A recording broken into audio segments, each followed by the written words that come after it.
The broadcast is now starting. All attendees are in listen-only mode. Good morning. Welcome to our weekly webinar. This week's topic is Incubators, Accelerators, and Shared Space Facilities. I'm Roger Royce, your moderator. I'm the founder of the Royce Law Firm, a business, tax, and corporate law firm with offices in Northern and Southern California. Today we have a panel of several founders and directors of incubators and accelerators here in Northern and in Southern California to discuss how the incubators work, how accelerators work, what the difference is, which one's right for you, what you can expect, and I think we're going to get a lot of information in this next hour. As you know, these sorts of facilities loom large in the tech business creation process. They offer resources, mentorship, funding, and a pathway to future financings and funding. However, the types of programs that are available vary widely. And there have been some recent developments, and we've seen new and different types of incubators and models out on the scene. So we're going to hear all about that today. Our panelists are going to introduce themselves briefly, and then I'm going to ask a few questions. Out there in the audience, if you have some questions, you'll notice in the upper right-hand corner of your computer screen, there'll be a dialog box for questions. Go ahead and type your questions in. We'll collect those, and we'll try to answer as much as we can. We'll have a few slides. We'll have some materials. This webinar will be recorded, and you will be able to access it later from our site, royceuniversity.com, and the slides and presentation materials will also be available for download, again, on our site, royceuniversity.com. So our panelists consist of Sana Chowdhury, CEO and co-founder of Edison; David Austin, the Senior Director of Turner Media Camp; Erik Brann, Chief Revenue Officer of Rocket Space; Rick Rasmussen, International Business Development at Nesta GSV; Fernando Gavea, International Relations Manager of Emerging Markets at Plug and Play; Alfredo Coppola, President of U.S. Market Access Center; and Tom McGovern, the Managing Director of Idea Lab. So in that order, I'm going to turn it over to our panelists, starting with Sana, and ask you to maybe introduce yourself and tell a little bit about Edison. Hello, everyone. Thanks so much for that intro, Roger. Are you going to be pulling up my slides for the quick intro, or should you just want me to talk to it? Why don't you speak to it, and if we have your slides, we'll put them up. Okay, great. So introduction on Yetizen. Yetizen actually is a bit unique, I'd say, compared to a lot of the different groups here because we are gaming-only focused. So to give you a sense of what we do here, we have two arms of Yetizen. The first is the Yetizen Innovation Lab, which is, during the day, a co-play space of about 20,000 square feet for anyone in the game industry. It is completely free of charge. And in the evenings, we changed that space into an event space, focusing on events that help game developers improve their business of games, deal with issues around like design and distribution and a lot of the different problems that you tend to have as a game developer. The second arm of Yetizen is the Yetizen Accelerator program. So as an accelerator, we have a little bit over 700 applicants in every given round. We have 2 rounds a year. And historically, we've been taking the top 1.5% of that round. Once companies get into the program, and I should point out that as opposed to a lot of other incubators, we focus on post-product, post-traction companies, the amount of traction depending on the trends that they're taking advantage of. But once the companies get into the program, they get what we call our 4 pillars of the Yetizen program. First, we have a little over 150 veterans of the gaming space that these companies get to work with. Folks like Kai Huang, who founded Guitar Hero, to Will Harbin from Kixeye, to Blake Camadre, who's the guy behind Causes and Vampire and a lot of the first few major Facebook games. Secondly, we help our companies by setting up partnership deals for them. So this is anything from revenue share-based distribution funds to partnerships with the various like legal providers, what have you. And then thirdly, we have our own Yetizen Board of Advisors, which has a little over 9 of the most committed VCs within games that our companies get to work with, likes of Tim Chang, Boris Axler from Intel, some phenomenal names there that you've probably already looked at on our website. And then last, our idea is that we don't just boot our companies out to the wild after the 3 months are over. We actually work with them for life, particularly along our areas of strategic investments as well as M&A type of activity, both with gaming and non-gaming companies. So this includes degrees, DNAs, Motorola's of the world, as well as GameStop, which is actually also a sponsor of the Yetis Innovation Lab. So if there's any questions on any of that, happy to go into it after the other panelists have gone.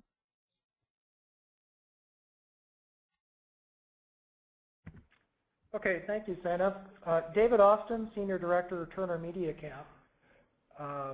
While we're loading up your materials, there we go. Maybe you could introduce yourself, tell us a little bit about Turner Media.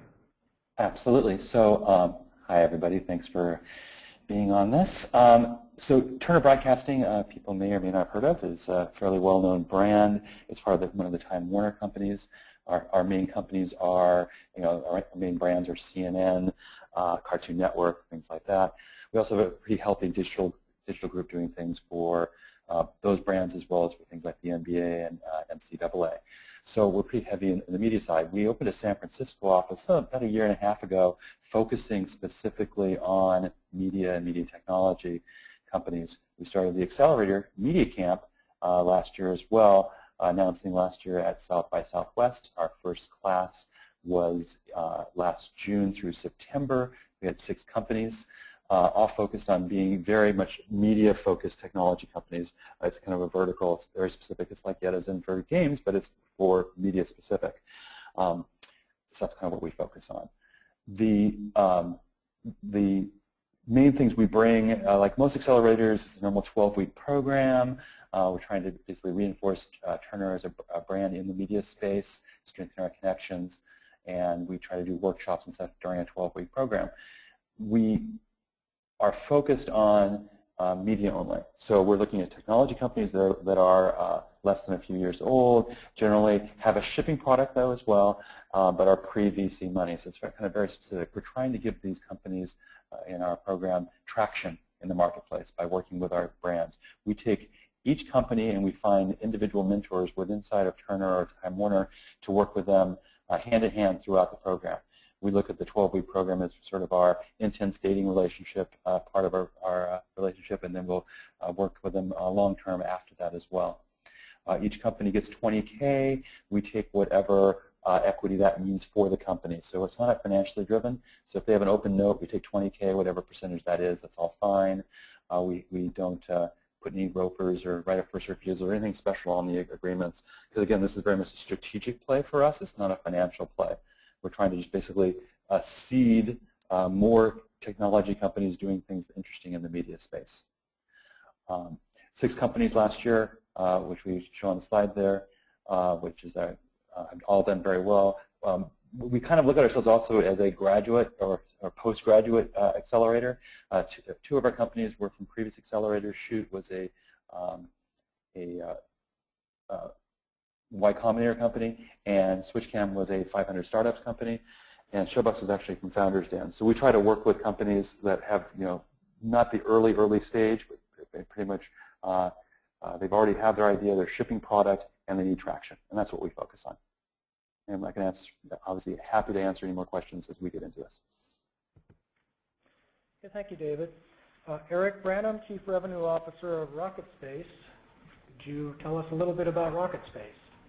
You bet. Thanks, Roger, and glad to have a lot of friendly faces on the panel today, folks that we see all the time. Again, my name is Erik Brann. I'm the Chief Revenue Officer at Rocket Space. One of the common themes that you'll hear amongst, I think, all of us on the panel is sort of a focus, and for us, certainly a focus on quality is one of the highest benchmarks for us. So we strongly believe that tech startups are a product of their environment, and that quality begets quality. And so the whole kind of point of Rocket Space is really surrounding a tech startup. Number 1, bringing the best tech startups in, but number 2, surrounding them with the best resources on the planet. We were started up about 2 years ago. In fact, we just celebrated our 2-year anniversary earlier this week. And From an acceleration side, a little bit different than some of the other accelerator programs, like, for example, what David just described with the Media Camp, is we have a rolling admission into our accelerator program. You must be a tech startup, you must be seed funded, you must have minimum viable product, so similar to, as David mentioned, a little bit more mature tech startups, certainly graduates from traditional incubators as well. And the journey that a company has with us is generally runs 12 to 18 months. So the time frame that we have, which is really that kind of seed to A or seed to B journey for a tech startup. Certainly one of the things that is also unique in our program is we do not invest in companies. That's a very purposeful strategy for us because we are trying to be a neutral party as a part of helping tech startups find the smartest money for their needs during the journey with us. If you can go to the next slide, please. Kind of three pillars of what we do specifically in our accelerator program. Certainly we provide physical space, which is also somewhat unique. Not all accelerators or incubators will have a physical space that we believe is key to kind of the ongoing success for a tech startup, and surrounding them with events and community that are basically what we call the perfect ecosystem, things that we can surround them with that we think are requirements for being successful around user acquisition, talent acquisition, and as I said, fundraising. And finally, in the accelerator program itself, which includes a number of things that will be common amongst many accelerator programs in terms of mentorship, but certainly the physical presence is an important piece as well. So as an example, in the events and community, this Friday we have Jason Kalkanis from This Week in Startups interviewing Dave McClure from This Week in Startups from 500 Startups on our live stage in our event space on Friday. And we feel strongly to bring sort of the thought leadership in, as well as kind of the peer-to-peer networking as part of the physical space is an important part of our program. And in the accelerator program itself, ground support, which is basically like our version of an Apple Genius Bar. It's an opportunity for some of the great resources like TriNet and Oric and Cooley and other folks like Royce, obviously as well, to come into Rocket Space and provide access to the startups here, and they can opt into that while still being surrounded by tech startups exclusively. Can you move to the next slide? So finally, you know, we believe that at the end of the day, sort of our best success is dictated by the success of the people who have been with Rocket Space. Again, we have about 130 companies here currently. About 100 have been through our program. We've had great success stories, whether those have been funding events or acquisitions or just continued growth until they've actually outgrown our physical space but remain a part of our program.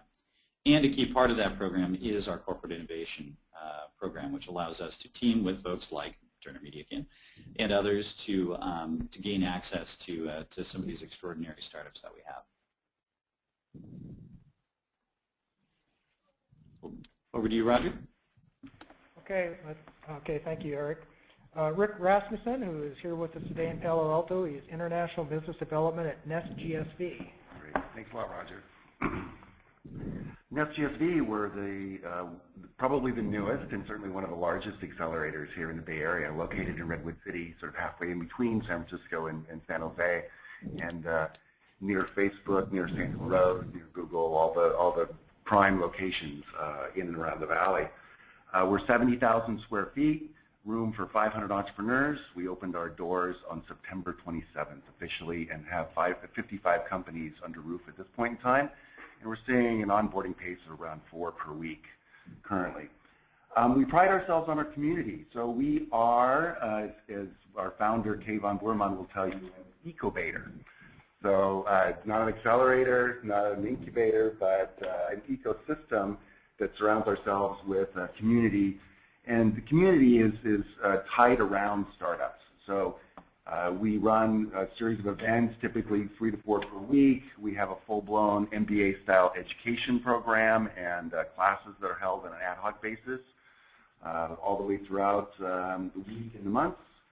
A strong base of corporate partners. We'll show you those in a second. We have great relationships with the service provider community, including Roger.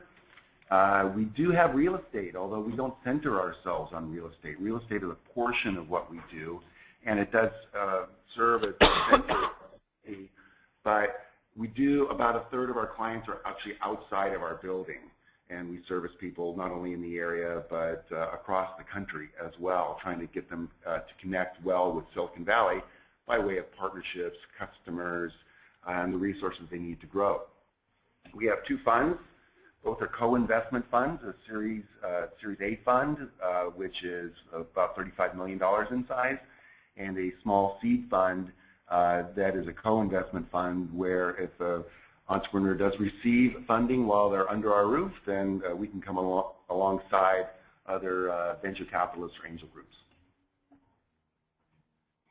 Give you a sense of the community as well. So we work very closely with universities. In fact, Stanford is our landlord, and for those of you who are familiar with the area, we're located directly across from the Stanford Outpatient Center, which is 101. I teach at Berkeley as well as Stanford, and we have close ties with professors there.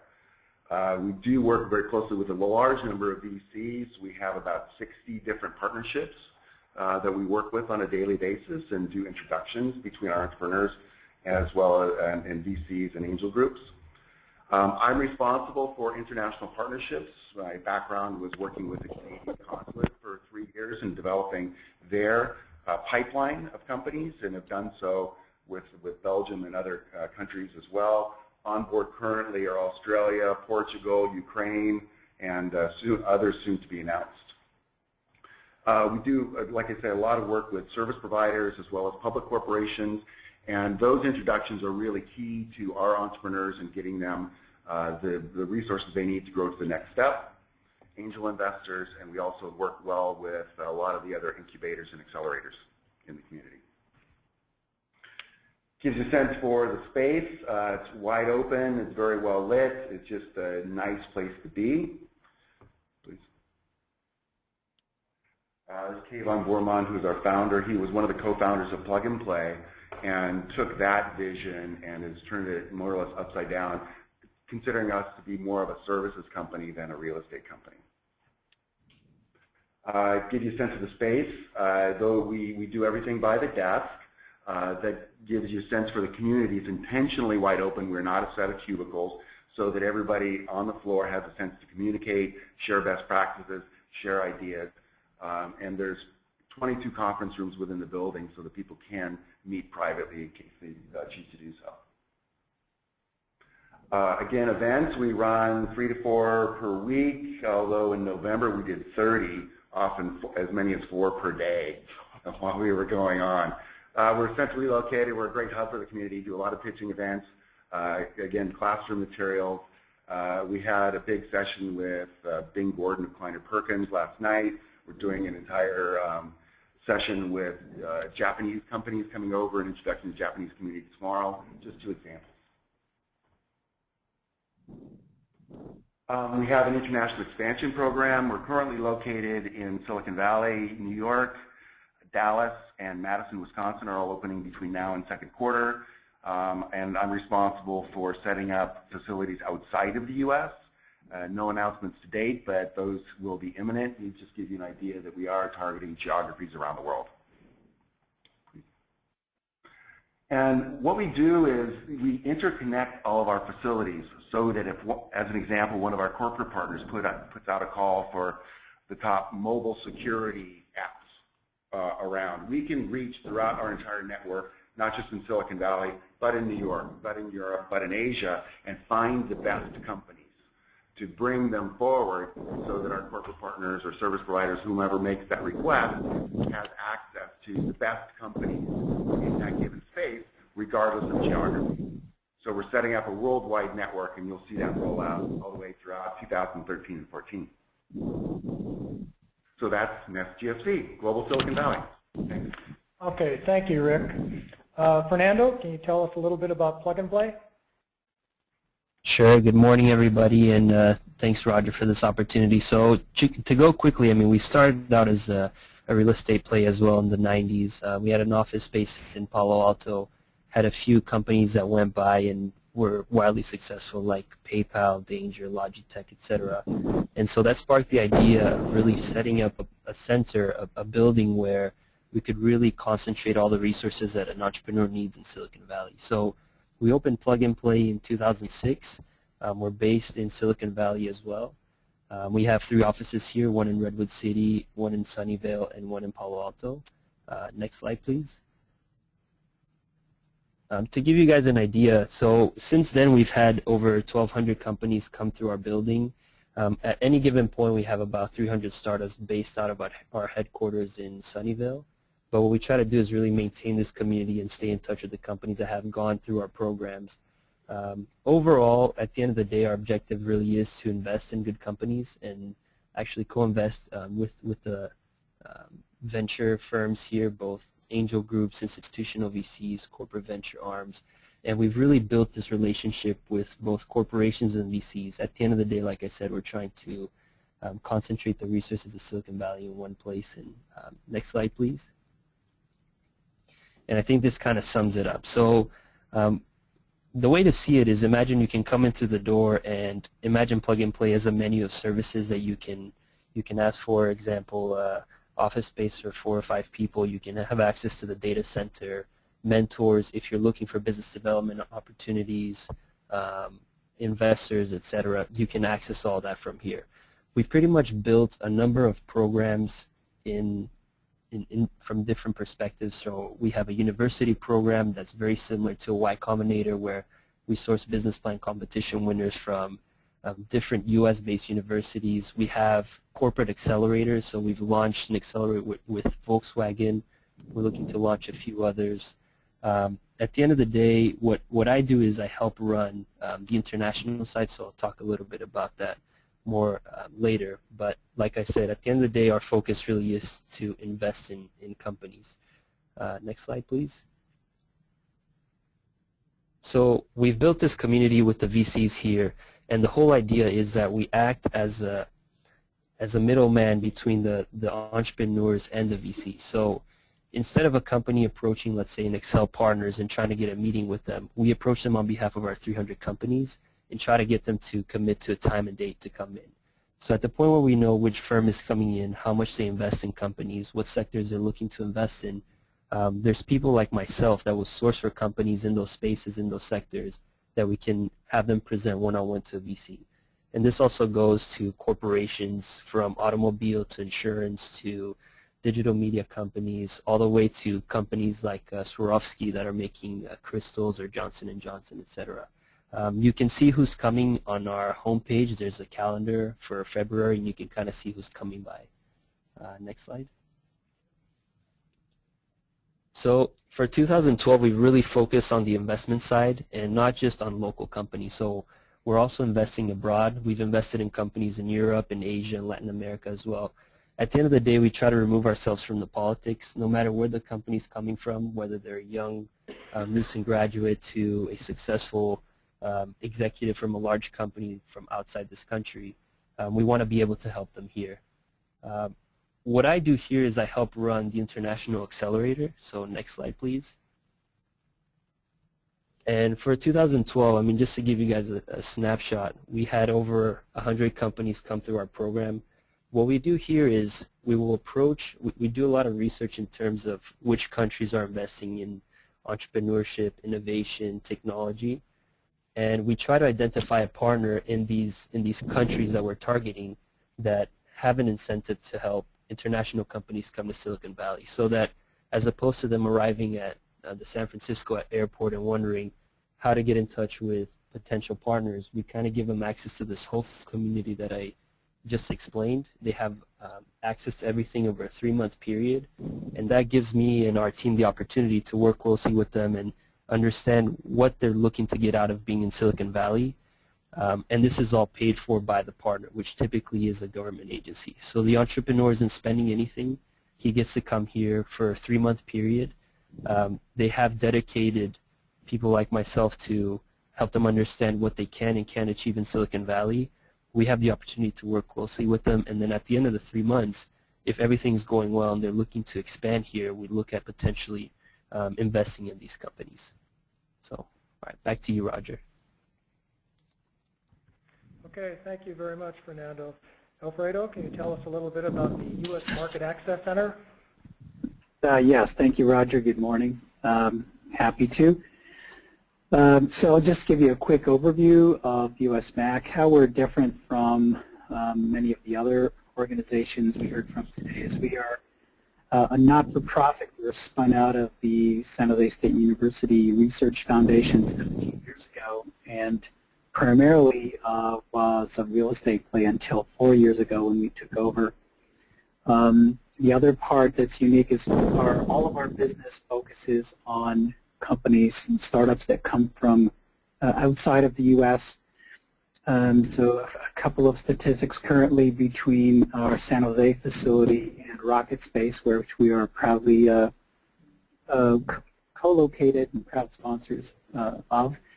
And we've got 60 companies that come from everywhere from the other side of Asia, Singapore, Japan, Korea, Latin America, Colombia, Guatemala, Costa Rica, Mexico, and in Northern Europe, Sweden, Finland, Norway, Western Europe. Biggest growth areas right now are Central Eastern Europe, including Poland, Czech Republic, Slovak Republic, and a lot of the work, and right now we are working with over 40 companies, helping them to get prepared for coming to the U.S. One of the most important parts of our programs is the quality of our mentor base. We have 92 mentors. About a third of them are angel investors. Just about all of them have international experience and are frequently commuting to some of these countries back. Next slide, please. We are 100%. Okay, you can keep going ahead. Just keep the time short. Go to the next slide, please. The typical profile of the companies are companies that have demonstrated market validation in their home country, and most of the work that we do, actually about 60% of the work that we do, is travel to these countries and conduct various programs such as our Go Global Bootcamp and our Go Global Silicon Valley program. Next slide, please. So the bootcamp is a 3 to 5 day program that's really designed to help understand which of the 10 to 25 startups in the room is ready to go global. It's really important that we spend this time. We partner with governments to help them assess which one of the companies deserve to have further subsidies to participate in other internationalization programs. We have a more extensive program that is 3 to 5 months, which includes 1 month in the United States, and that is a minimum participation of 10 startups. And like I mentioned earlier, most of the work we do is partnering with foreign governments. We spend a lot of our time in airplanes and in other countries helping them to get ready for coming here. So most of the work we do is before they buy the airline ticket. We also have another program. It's a 10-week program, how we work directly with startups. Some companies do not need the assistance of governments and want to take the bull by the horns by themselves. And so we offer a customized program that's 10 weeks. 8 of those weeks is spent before they buy their ticket, and the other 2 weeks is spent on achieving market validation.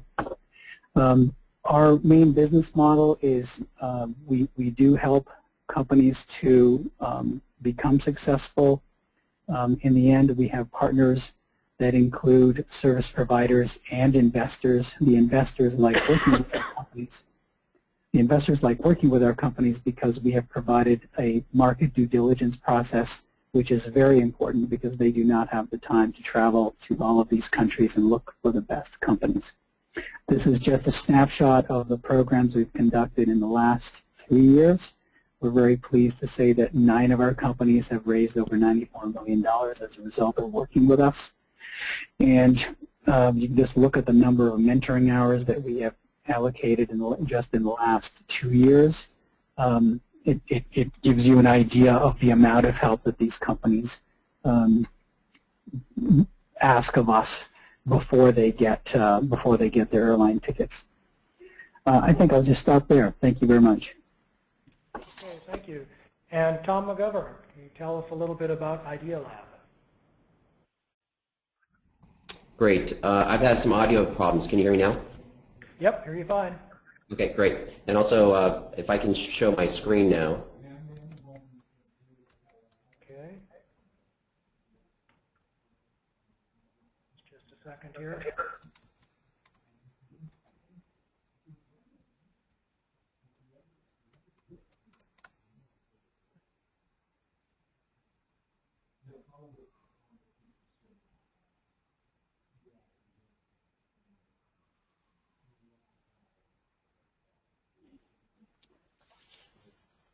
Maybe while you're doing that, I'll get started. We're a bit different than the other companies, whereas we're focused primarily on Southern California, specifically Los Angeles companies. We're also older. We've been at this for 17 years now, maybe one of the early incubators, if you will. Let's see your screen. Let me keep going. We've, over the 17 years, about half of our companies are internally generated and half of the companies come from outside ideas. And I think that that would be our mix for 2013 as well. We're looking for very early stage companies where we work very closely with the founders. They'll come into our facility, which is here in Los Angeles. It's 45,000 square feet. We have anywhere from 200 to 300. There we go. 200 to 300 entrepreneurs in the building at any point in time. And over the 17 years, we've started more than 100 companies. Of those 100 companies, we've raised around 400 rounds of venture capital. Around $1.6 billion has gone into the companies. We've had 10 IPOs and about 10 or 15 M&A deals coming out of that. Currently, we have 15 companies in residence here at Ideal Lab, our investments here in Southern California. It's going across the board from consumer internet businesses to clean tech companies. So we invest in 3 areas, internet, second area is clean tech, and third area is automation and robotics. We're based in Pasadena, and we have a close relationship with Caltech and the Art Center, so a lot of our deal flow comes through those institutions. And we're always looking for the next interesting Southern California idea from an entrepreneur where we can work shoulder to shoulder with them. And we'll actually provide the initial seed capital, and that ranges from $50,000 to $500,000 to get the company started, and then take the company to the point where they can actually raise their Series A financing. I'll turn it back to you.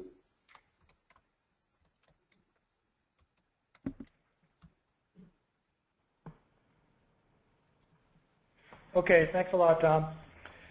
So why don't I get started with, I guess, the question that's probably on everybody's mind, which is who's really appropriate for an incubator or accelerator? What kind of company would be a good candidate for this, and when should somebody start thinking about using one of your programs?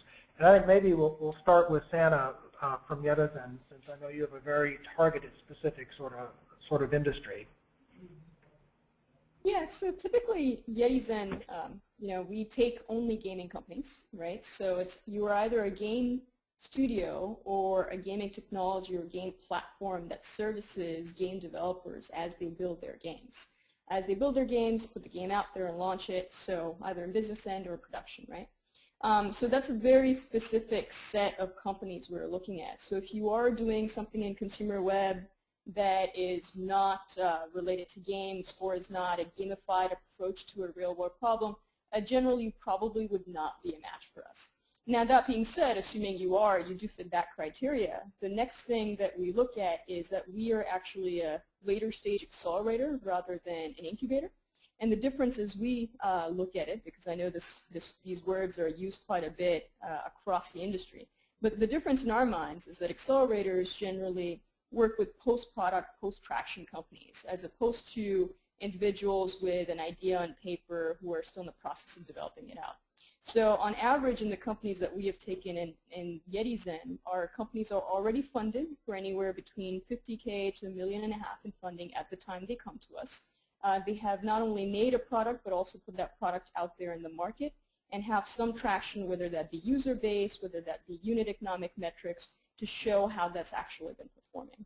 So those are some of the overall high-level criteria, and then beyond that, we look at, you know, how big is this vision that this company is going after? Are they actually disrupting a huge opportunity within games?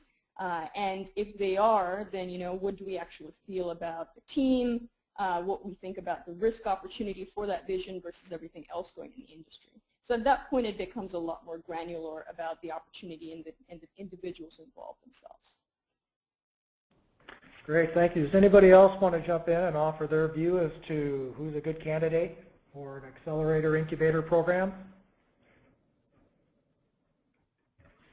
Hey, Roger, this is Erik Brann. I would actually take it up a little bit of a notch, which is to say, what are the types of companies, not just from kind of any one of our specific incubators or accelerators from this panel, but just simply the fact of why our entire industry exists in terms of these types of programs, which is really around the idea that the concept of just an entrepreneur kind of locking themselves up in a room and getting from, you know, idea all the way out to, say, you know, a publicly traded company is just not the case. You know, the idea that entrepreneurs, I think, have found over the years is that being next to or being near or being a part of other people who have been successful, whether that's through virtual programs, you know, incubator and accelerator programs, or physically together, and those of us who do offer real estate as well. I think that idea that that you want to be surrounded by these best things, and those resources, and obviously choosing to take advantage of those resources, are what are going to make the most successful companies more successful. And so this whole idea of, you know, certainly with Idea Lab, which, you know, I've always kind of thrown out as one of the, you know, the first in the marketplace to be doing this at scale in any interesting way. You know, that concept of incubation through to some logical place in a company's development. And obviously, as the accelerators have grown now, of focusing, like ourselves and Yetis and others, focusing on the later stage companies, I think where we're really heading with this is around the concepts of technology community, right? The idea that within large cities like San Francisco and New York and London and many, many others worldwide, that there's a clustering effect that is particularly important for the technology industry, and that we are businesses that in essence are helping to provide resources around that clustering effect. So I really think this is part of a global trend that, you know, really Idea Lab started many moons ago, and we're seeing this continue to refine and kind of broaden its appeal as the technology industry grows. Great, thanks for that comment. So anybody else want to offer their view on, because I know people are thinking, am I ready for this? Is this right for me? Is this the kind of thing that I would like to do? And am I too early, or maybe I'm too far along, or maybe I'm not? I've heard a lot of technology here, although I know, David, you guys expand on that a little bit. Any other comments on this? Roger, I could chime in from the Idea Lab perspective there. Sure. What I suggest to entrepreneurs now is there's a lot of alternatives out there. Many good accelerators that are on this panel. Here in Southern California, there's been a proliferation as well. There's probably 5 to 10 high-quality accelerators that have popped up over the last 18 months. And when I meet with entrepreneurs, I suggest that they think out a couple chess moves here. Think 18 months out when they go to raise their Series A financing after they've gone through an accelerator program. And think about what do they want their company to be, who would they want to raise money from, or who would they want to be a strategic partner with. And then look at the individual accelerators and look at the founders of those accelerators or their mentors, and really interview them hard to see if they can add value by getting them poised for that Series A financing. And so if they're in the game space, for instance, the Yetis Zen are much more the capabilities, the connections, and the scars on the back of the team that are associated with it in the gaming space. And so it would be a much better place to start your company than somebody like an Idea Lab where we haven't done any gaming companies.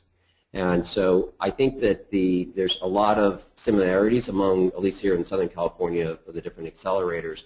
But when you peel back the onion, you start looking at the background of the mentors and the founders there and who can they really deliver as far as introductions, high-quality introductions on financing and strategic partnerships. That's really where they're differentiated. Let's follow up on that, because that was actually my next question, this idea about where to go and who to talk to. I think everybody knows that there are lots and lots of resources out there. There's all different kinds of models. There must be thousands of incubators and accelerators around the world now. And I think Rick was telling us they've even got a facility out in Madison, Wisconsin, places. So suppose I'm an entrepreneur and I've got the next big thing, but I see the value in mentorship and relationships and this clustering effect. What should I be looking for in an incubator or accelerator? Anybody? I could take a stab at that. At least our onboarding process and how we connect with companies, I think, might be an interesting discussion. So what we do each and every Friday, we take our entire team and we take them off the floor and we go up to our boardroom on the second floor and we interview companies all day. So we bring in 8 to 12 new companies that we've been acquainted with or introduced to, and we essentially interview them and they interview us. So over the course of half hour, 45 minutes, we learn a little bit about them, but pretty soon we start getting discussions about where are you in your product development cycle, where are you in your go-to-market strategy, where are you with funding, who would be ideal corporate partners if you had any, where are you with your service provider portfolio. And one by one, we can offer suggestions during that interview process, but we both walk away with an understanding of who we are and what each of us can offer. We put that in writing and give that to the company within 2 business days. And that becomes our tacit contract about how we would then work together over the next 3 to 6 months and all the sorts of things we can do for them and what we can promise. And out of the companies that we meet, we were seeing somewhere in the neighborhood of a 40 to 50% acceptance rate. Those that think that we might have a good value proposition to offer each other, and we want to move the relationship forward.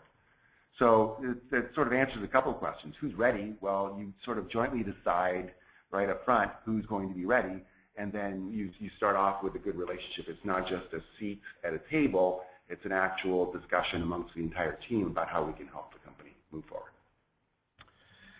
Yeah, so, I can see the value in just having a good filter.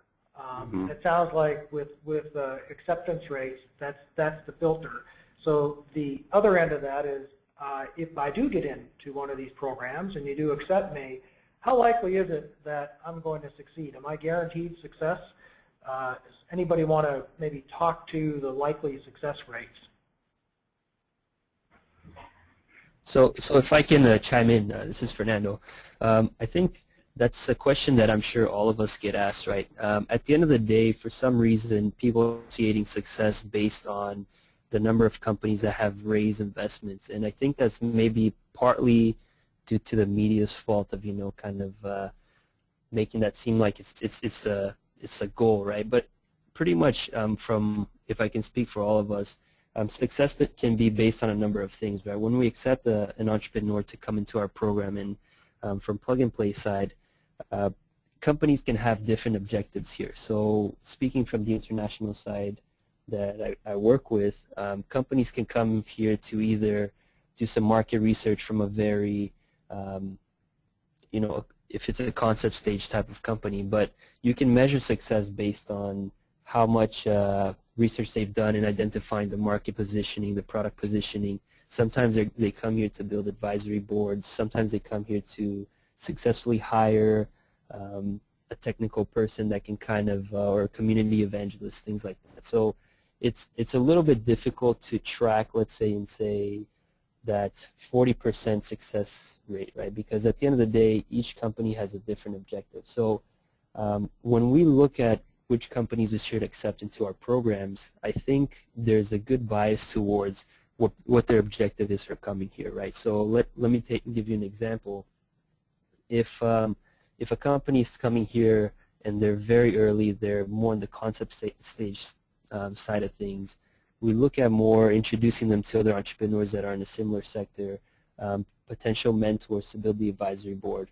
On the other hand, if you are bringing a company from abroad that's well-funded, they already have recurring revenues, they have a good number of users, things like that, then we focus more on the business development side, on the investment side, right? So I think it's a little bit tougher to really put a number to success. I think it really varies based on what the company wants to achieve when they're coming into an accelerator and incubator. Okay, thank you, Fernando.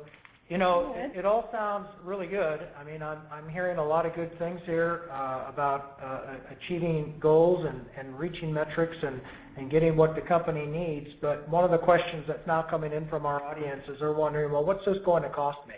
How much pain is going to be involved in this? And I wonder if anybody's willing to talk about maybe what market standard is, what they can expect to have to give up in terms of cash, equity, or whatever it is to get into a program. Actually, can I answer the prior question before we move on from it? Because I feel sure. Sort of an additional point that would be valuable for startup entrepreneurs. So, you know, the way, as Fernando rightly stated, that, you know, folks often talk about success is either investment or much later stage acquisition. There are lots of parts and pieces before that I think that startup entrepreneurs should be more aware of in order to make the best decision for what incubator or accelerator they're going into, right?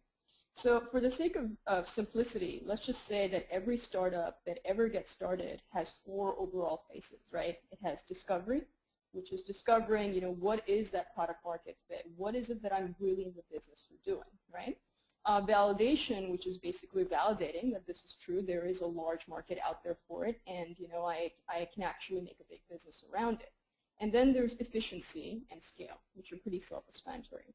Now, gaming as an industry is a bit of a different beast than technology, consumer web, and all of these other you know, groups, other verticals out there, because the time between efficiency and funding for scale is often longer. The number of traction points that are looked at by funders is longer. So depending on what stage you're actually in, success in those different stages looks very different. Now, as an accelerator, you know, we focus on companies that are somewhere between validation and efficiency. So what is success at the end of the accelerator round? Well, if you're a platform play, it probably means a certain number of game developers as customers, right? If you are a game studio, it actually means that, hey, depending on the type of game you have out there, if it is a niche market, we're looking at stronger unit economics of what monetizes and what retains rather than overall number of users. So being clear on what exactly your goals are within the next 3 to 6 to like 12 months of the company, what stage you're in, can make a significant difference in you actually moving forward rather than just looking at the one end goal of an acquisition or financing. Those things do happen, but there are many steps before that. Okay, thank you, Sana. You know, before I come back to that other question, I was going to say, you know, David, you're also very focused, I think, in industry and targets, and you might have different experience or a different timeline for some of your companies. Is that something you could speak to? Certainly, really quickly, so because I think the next question is also very interesting. We're very focused on companies that have a shipping product that actually can potentially disrupt some things that are going on in our industry. So we want to help them do that disruption and help them grow. So that's what we focus on. So the startups have to already have a existing product, has to be out there in the world, and we look at also pre-VC, mainly because once the company gets VC money in, it's at a different level of both a product and a different level of kind of negotiation and what kind of deals they want to do. So we're going to try to basically help the companies get traction, get actually commercial deals with one of our brands, like with a CNN or a TBS or TNT, to actually give them that traction, give the company a traction to actually be able to accelerate them. So we're tied directly to that. So if you're really, really early stage, you know, have a napkin idea, there's other accelerators that can have help with that. If you are farther along, there are certain other accelerators or incubators that might be able to help you. I think what's amazing now in the industry is that basically, regardless of what state of the company you're in, as far as your level of funding and where you're at, there is probably an accelerator incubator or something that can help you out there. You just need to shop around and look for it and help find it. And if you're like, if you came to me at Media Camp and you're not at a stage that works for us, we'll help find somebody who is right for you too. We'll do that because we think the overall idea here is just to get more interesting technology in the media space. So if we're not perfect for you, we'll try to find somebody who is. Okay, great, thanks. You know, before I lose the thought, and kind of following up on this idea that there's different programs for different companies at different stages, Alfredo, you're the nonprofit in the group, and it looks like you're even tied to a university. Can you tell me a little bit of how you might differ in your approach, and maybe in some of the companies you would take in, and what their expectations would be? Yeah, so being a non-for-profit is obviously a positive when we're partnering with foreign governments, because they really want to work with a trustworthy organization that is tied to some of the academic ecosystems that they are familiar with. We do work with the university, San Jose State University, and they have several international programs that were related to entrepreneurship and related to innovation, and so we are also tied in that global network as well. So there are some very, there are many attributes which are appealing to foreign governments. Most countries are very socialist in nature, and they do support their innovation and entrepreneurship ecosystems considerably. There's a downside to that, is that element itself does not breed entrepreneurialism, and thus is the need for us to go out and partner with them to help them find the winners, because it is very expensive when the companies come here. It can cost as much as $200,000 in 1 year just for non-business development reasons for a company to get started. So we obviously want to make sure that any government subsidies that are spent on companies are spent with the right companies. Okay, great. Now, circling back to the tough question, and I'm not asking anybody for specifics, but just generally, what can a company expect to do? I mean, I've heard that most of these programs will take some equity. I don't know if anybody accepts cash anymore. Rick, you're smiling at me, so I know you must have a view. Well, and I know the backgrounds of the other accelerators as well. Not everybody takes equity at all times. I mean, they're especially working with international companies, they're somewhat suspicious of U.S. companies requiring equity for companies that are trying to land here and trying to do business development here. So at least in our case, we do co-funding. So if somebody does have a funding event, we have a sidecar fund that can come alongside and invest as well. But there's no requirement of equity when somebody steps in the door. And anybody else want to give us a minute? Go ahead. Yeah, this is Erik Brann from Rocket Space. I think, a part of what we're seeing here, certainly amongst the panelists, we are a number of different data points on a spectrum. And if you look out there at that spectrum, one far way end of it would be, a traditional VC or angel, where it really is all the investment play, right, and sort of equity for investment in that piece of it. And even those folks, like an Andreessen Horowitz, spending more time and money trying to invest on the service layer, which is basically that service layer being what we all are operators of, right, and for a different tier of company. And then on the far other end of the spectrum, certainly for those of us who offer kind of the office side of things, you'd have someone that is of a pure real estate play, like a Regis or someone who you're really paying for square footage in an office space. And so I think back to that, the monetization side, you're going to find all of us in different elements of that spectrum. Based on whether you're more focused on that kind of equity investment side or more focused on the office physical sense. We ourselves at Rocket Space kind of fit right in the middle, although we do not take equity and we do not invest, as I mentioned, very, very purposefully.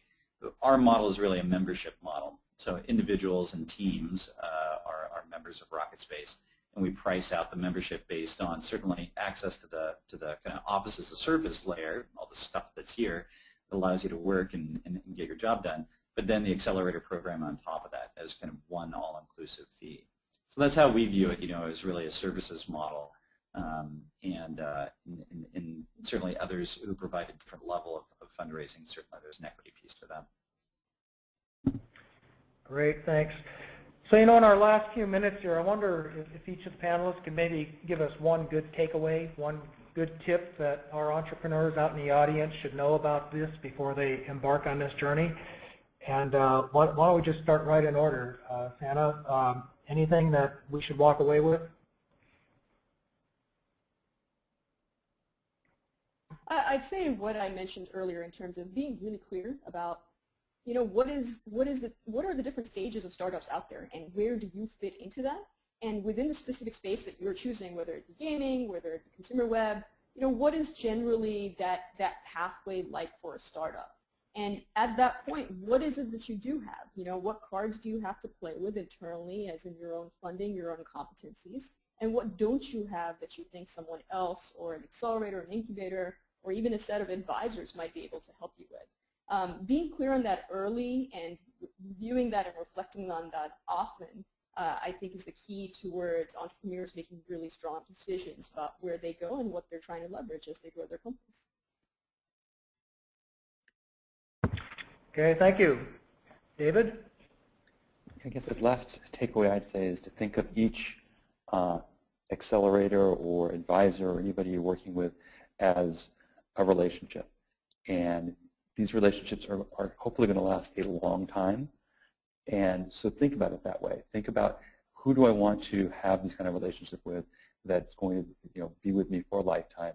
And how do I make that relationship the most positive they can be? And in talking to accelerators, incubators, angel investors, VCs, anybody like this, anybody doing a business deal with, think about, are these the kind of people, persons that I want to be, in a relationship with? And that's really the way we look at it, is how can we build the best relationship for a long term that can cause a pretty major impact on the industry and the world. Okay, great. Thanks. Erik?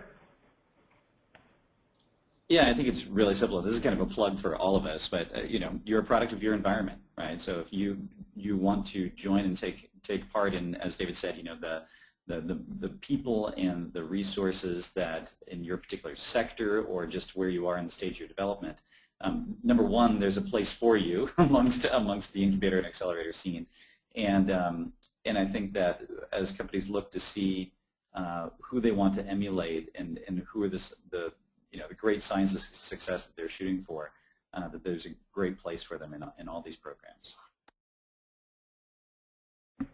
Okay, great. Thanks. Rick, you're up.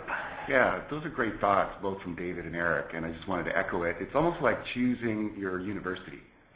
When you're selecting a school and you try to find some place that's physically attractive, that matches your value system, and is going to give you the right amount of information to let you move your life forward in the right direction, or your company in this case. And so, for those entrepreneurs out there that are looking at one of these spaces, an incubator is a short-term entity, typically 10 to 13 weeks in duration. Those are great programs. Accelerators, either before or after those programs, are also great. But take the time. Think about what you want to be when you grow up, what you want your company to be, what shape it takes. And as you're interviewing these various facilities and teams, you'll find the one that's right for you. But take the time to do it right. Thanks, Rick. Fernando, closing words? Sure, yeah. So I would say focus on your differentiation, right? So nowadays there's such an abundance of startups, no matter what sector, that at the end of the day, when we're reviewing companies for applications for our programs, we don't expect you to have all the bases covered, right? Because if you did, then you wouldn't require the help from an incubator and accelerator. But look at your company and focus on the one thing that you are exceptionally good at, and try to emphasize on that. Okay, thank you, Fernando. Alfredo, your wisdom? Yeah, I think that especially for our international startups that are thinking of coming here, I think a healthy viewpoint is, the best capital comes from a customer or a partner. I think they really need to shift the focus on getting capital from those two sources before they start going down the road to VCs and angels. Okay, great. And Tom, Idea Lab, the oldest institution in the group, gets the last word. Well, I think all those tips were excellent. Just one last thought that's additive, because I think you hit the best points there, is do your homework. I'm always amazed with companies coming in to overview what their opportunity is, but they really haven't gone through the basics of just how to present to groups about your idea and what the elements of the business plan. And as others have pointed out, you don't have to have them all nailed, and you don't have to have all the answers, but demonstrating that you've thought through what those elements are and how you're unique and how you can win in a big market is important. So just do a little bit of homework before coming in and pitching. Great, thank you. This has been a great panel. I really want to thank our panelists. Lots of information here today. We certainly did get a flavor of the full spectrum of the types of programs that are available. A lot of you had very specific questions for individual panelists. Please email me directly if you don't have the contact information, and I will put you in touch with the panelists. As I said, materials are available. My email address is on your screen. It's rroyce@rroycelaw.com. And again, thank you, panel, for being here, and thank you, folks, for attending. Thank you, Roger, for putting this together and giving us all the Thanks, Roger. thoughts. Thanks, everybody.